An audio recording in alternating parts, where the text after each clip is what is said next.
इंस्टाग्रामवर नवीन चॅनल चालू केल्यापासून हे मला पहिलं पेड वर्क मिळालं.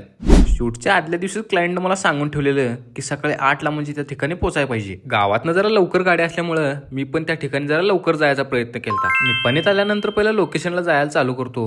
तेवढ्या ते हनुमंतरायाचं मंदिर दिसतंय. मग जातो आणि पहिला पाया पडून घेतो आणि देवाकडेच मागतो शूट जरा चांगलं होते, कारण की पहिलं शूट आहे. लोकेशनवर आल्यानंतर जरा बसून घेतो आणि नंतर शूटला चालू करतो. त्यांच्या कामात त्यांनी बिझीच होतं, खरं माझं पण काम मी करतच राहिलेलो. जसं जसं वेळ मिळेल तसं तसं चांगलं शॉट घ्यायचा प्रयत्न केलो. हे काय एवढं मोठं शूट नव्हतं, तरी पण लाईफ मधलं पहिलं शूट मिळालं तर म्हणताना जरा भीतीच वाटायला लागलेली, कारण की हे माझं पहिलं शूट होतं आणि क्लायंटला बरोबर वाटेल, चांगलं वाटेल की नाही हे मला काय तेवढं माहितच नव्हतं. मला जेवढं परफेक्ट शॉट घ्यायतील तसं मी घ्यायच लागलेलो. तुम्ही म्हणशीला आता ह्यो आणि सिनेमॅटिक चालू करतोय का काय, तर तसं नाही. आपली एक पर्सनॅलिटी वेगळीच ठेवायची आहे. आणि ह्यो दादा आपल्या गल्लीतला होता म्हणताना ज्या शूटसाठी मी फक्त गेलतो. आणि ह्यो व्हिडिओ एडिट कसं केलंय हे तुम्हाला बघायचं असलं तर ह्या पेजला जाऊन तुम्ही चेक करू शकताय. चला तर मग ह्यो व्हिडिओ कसं वाटलाय हे मला कमेंटमध्ये सांगा आणि जाता जाता भावाला फॉलो आणि व्हिडिओला लाईक करा. भेटूया लवकरच नवीन व्हिडिओमध्ये.